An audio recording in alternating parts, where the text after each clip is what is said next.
ఇక ఇక నుంచి విద్యార్థులకు ఇచ్చేటువంటి స్కాలర్షిప్లు డిజిటలైజ్ కాబోతున్నాయంట. ఇదైతే కొంచెం అంటే పేపర్ వర్క్ తగ్గించేటువంటి పనిలో భాగంగా.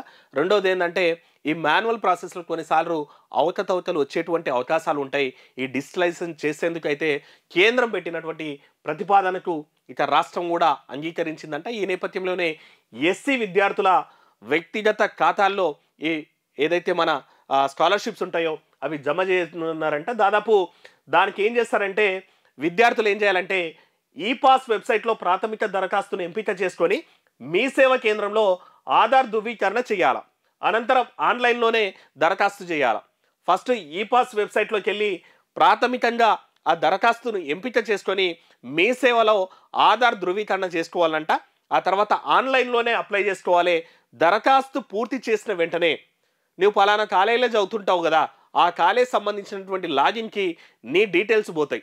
అక్కడ కాలేజ్ మేనేజ్మెంట్ ఏం చేస్తుందంటే నీ రోల్ నెంబరు, నీ క్లాస్ ఏది, నీవు కాలేజ్కి రెగ్యులర్ వస్తున్నావా, ఇవన్నీ కూడా వెరిఫై చేసుకొని ఇక ప్రభుత్వానికి డిజిటల్ కీ ద్వారా ఆమోదిస్తుంది.